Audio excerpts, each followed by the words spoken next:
tak senengi iki kewan sing kelaran. Lah kok ngoten? Lho ono lho kewan laut iki sing kelaran ono. Apa?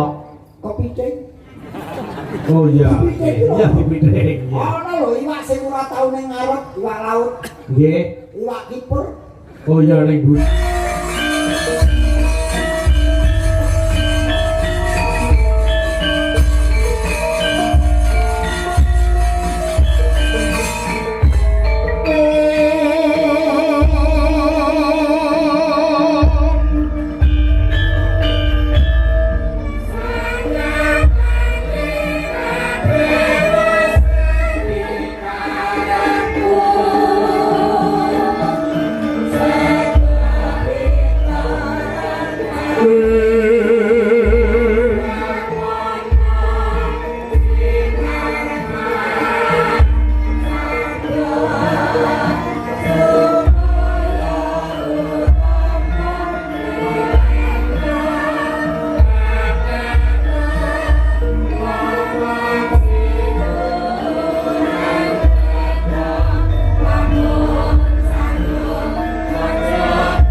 kunduk sing tansah mituhu ana dawuh napa ya sampeyan nimbali anakmu aku sadurunge aku matur sing akeh-akeh kula nyuwun dhateng para pamirsa ingkang pareng rawuh dalu menika saya minta tepuk tangan untuk keluarga Pak Junedi dan Ibu Ririn tuwin keluarga Agung Dono Mulya nggih bungah rasane ngati kunduk rumangsa bejo ora kaya bengi iki saka senenge binasake nandur cikal atapas limar nandur gedang pupus cindhi ya Mak iya alhamdulillah sowan ana dukuh Krajan Kedung Salam Kecamatan Donomulya Kabupaten Malang lumadi kanthi Basuki ya nggih sowan ngersane sapa sowan para warga sing kepareng lenggah ana Kedung Salam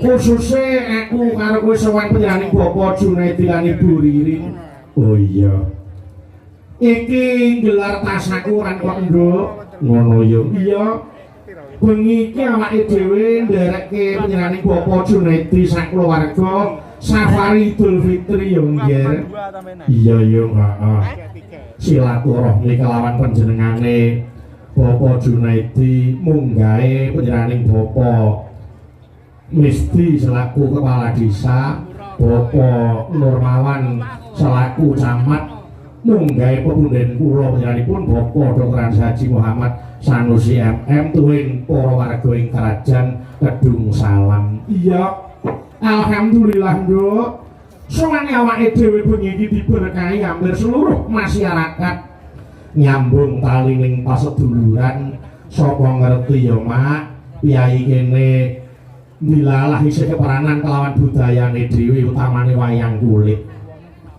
wayangan kaya bengi iki ya nduk nulak lokasi panjenenganing Bapak Junedi gelar tasakuran kanthi dana rasa bertema silaturahmi menggali ukhuwah yang bernuansa Islami halal bihalal utawa leburan ya Mak bener urut-urutane diawali saka liburan para karyawan padha cuti banjur mudik nggih cuti libur utawa libur panjang mula diarani liburan ya wis teko desa utah jarahe banjur resik-resik omah ngelabur omah nganyarke tembok mula disebut laburan ya rampung laburan ngancik lebaran utawa dina deng adeking salat Id rampung salat Id banjur ngapura ing ngapura halal bihalal mlebur dosa sowan simbah-simbah lan sedulur uga wong tuwa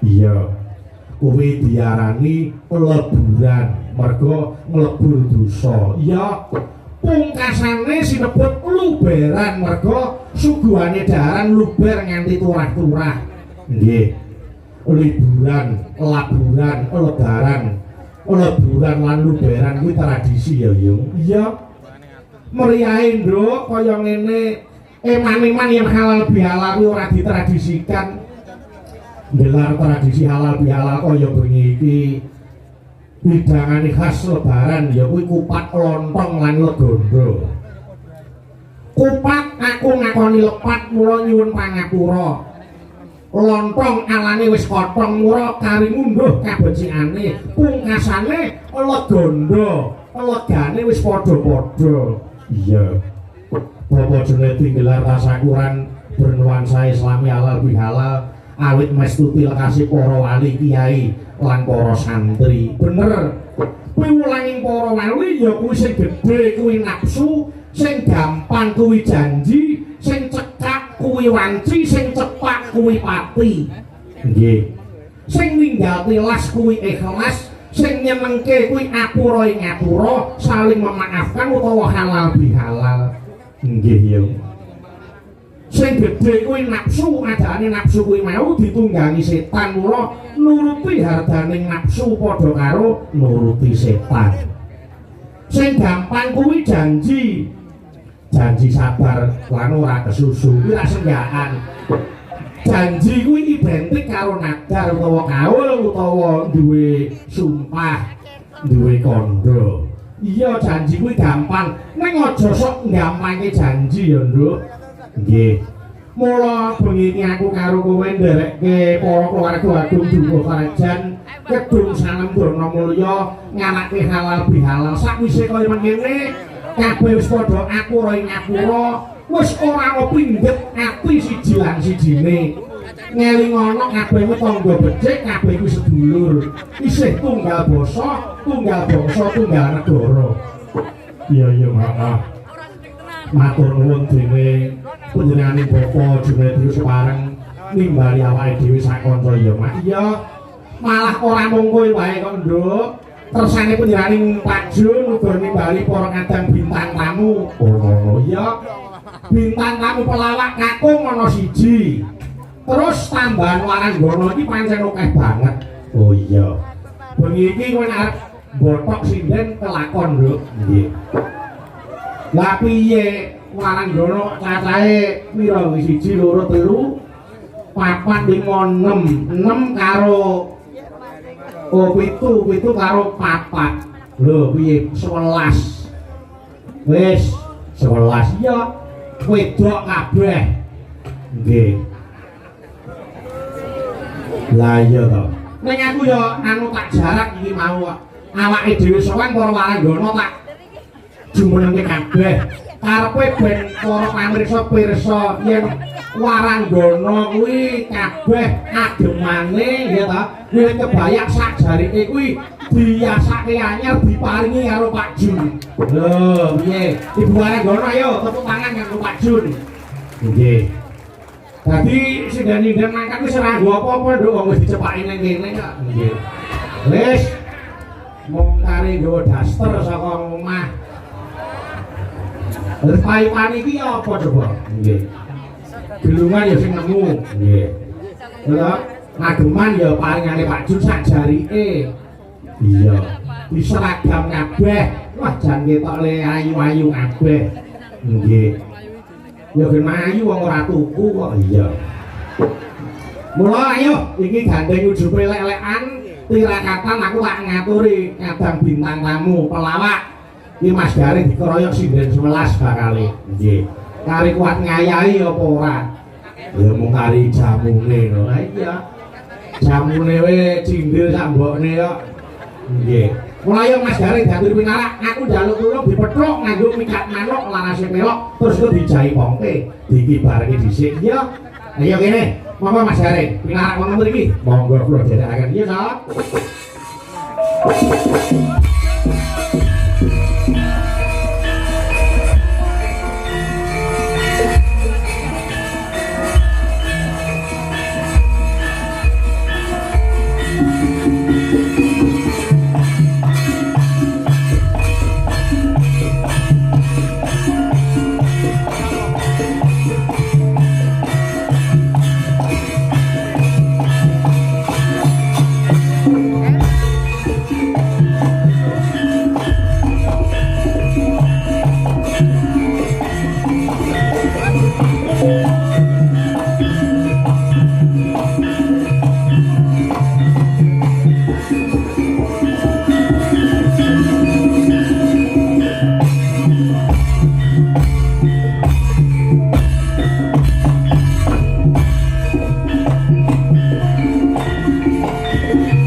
alhamdulillah wis icip-icip bersane Mas Gareng. Assalamualaikum warahmatullahi wabarakatuh. Wilujeng dalu Mas Gareng. Waalaikumsalam warahmatullahi wabarakatuh. Wilujeng dalu Mas Bayu. Tuku cireng ning Kutha Solo Mas Gareng panjang yuswa. Ya amin amin amin amin. Nggih tuku tebu cacahe 3. Mas Bayu. HP-ne jukuk nae. Apa? Delok napasku. Lah wong napas ya isih penak ngono Kak. Penak apa munggah-munggah kok. Manggah-manggahne enten napa? Mas, hukum fisika. Enten napa dengan hukum fisika? Dengan udara yang dingin, oksigen tipis. Lah kok bukan pola kamu ini? Aku nyedot apa? Apa udarane dingin terus di napa niku dipirsani piyai semono akeh saiki dadi anget timbul semangate. Niki sing marai menambah power kula nggih piyai sing mirsani dalu niki. Hebat sanget. Cobi Mas Gareng. Piyai sakmene kok madhep rene kabeh. Enak siji ya sing madhep rono kae. Kok kae nguyuh. Iya. Monggo. Wajan niki ngetokke bahwasanya tempat sini itu memang sing seneng budaya tasih kathah. Alhamdulillah. Yai mriki pancen mindhit dateng wayang kok Mas Gareng.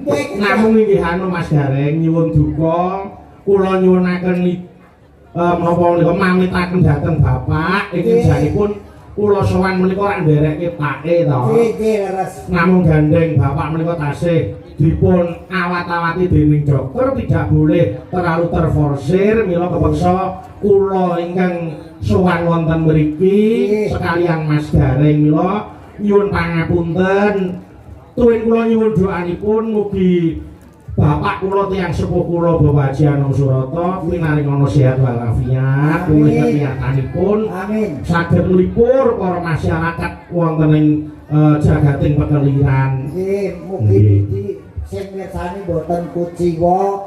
Toh Ki Anung Surata boten saged rawuh ning pun diwakili anak loro niki. Dadi kula kali Mas Bayu putra kembaripun. Oh, malah aku lagi ngerti. Ora ngerti sejarah. Mila bapak paring dawuh, anu Bayu iki aja sia-sia karo Mas Gareng. Kae iki ari-arimu, ngaten.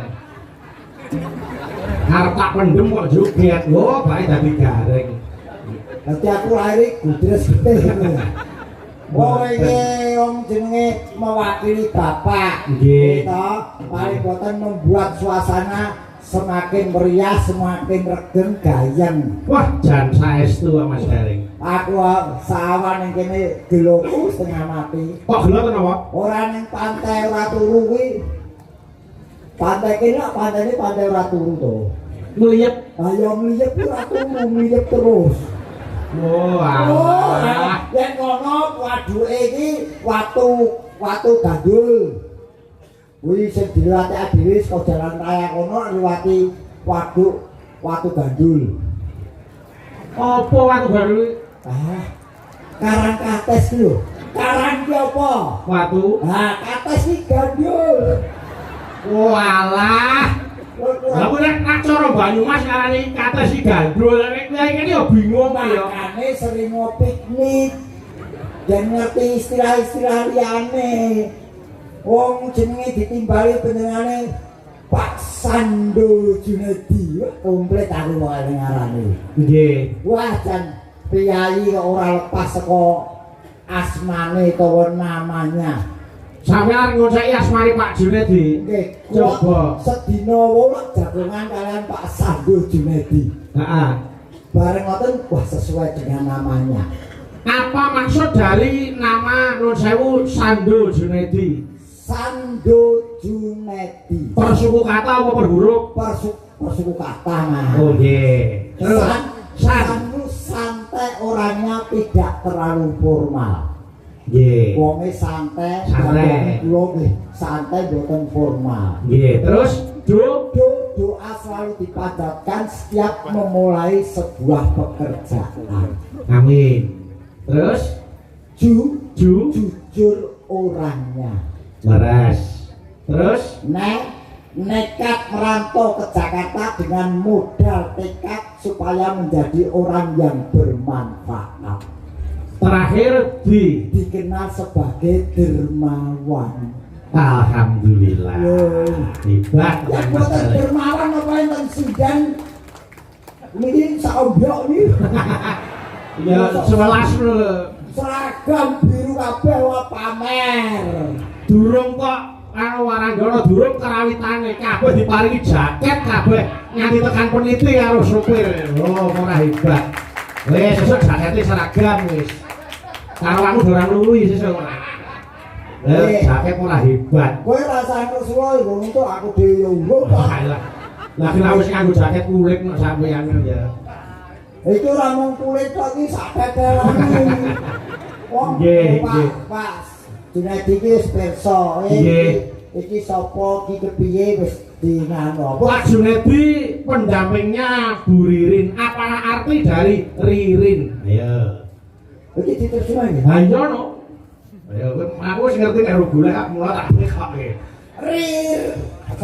Ririn. Nggih, Bu Ririn. Ini riang hatinya menjadi istri dari Bapak Junedi. Nggih. Terus Rino wengi tansah dampingi Pak Junedi. Wes jenenge sapa meneh? Jenenge sapa meneh tak terjemahke. Oke, gandeng sampean angkat saiki aku njaluk tulung dukuhe kerajaan.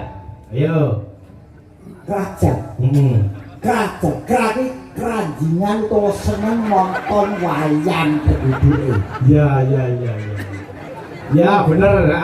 Terus Jan iki aneh seneng nonton kok ora tau nanggap. Ya durung gitu. Tahun iki dadi penonton, engko tahun ngarep dadi penanggap lho, Mak. Amin. Ya didongake piyai kene sugih rezeki. Paling sehat walafiat. Gitu panjang umur. Wis dukuhe wis apa meneh? Desane Kedung Salam. Iya. Iya. Kedung Salam lho duwe kades to. Iki kadese mirsani ra iki. Mirsani lho. Pak, ora ketan rokok sapak lho, Pak. Tak gawe apik. Napa ta kok rokok barang. Oke, kaitannya dengan acara malam hari ini. Kedung Salam terkait dengan acara hari ini. Pripun Jlentre? Keramaian malam hari ini yang mengadakan keluarga besar Bapak Junedi dan warga desa ini. Nggih. Terus dungane para warga muga-muga Bapak Junedi sak keluarga warga kene tansah pinaringan sehat walafiat kali seumur beda kudu rencana Solo. Amin. Terus saking Pak Junedi dipun gelar wayang kulit kanthi dalam Ki Bayuaji. Terakhir lampahanipun bangun Pura Kencana kanthi bintang tamu gareng saking Semarang.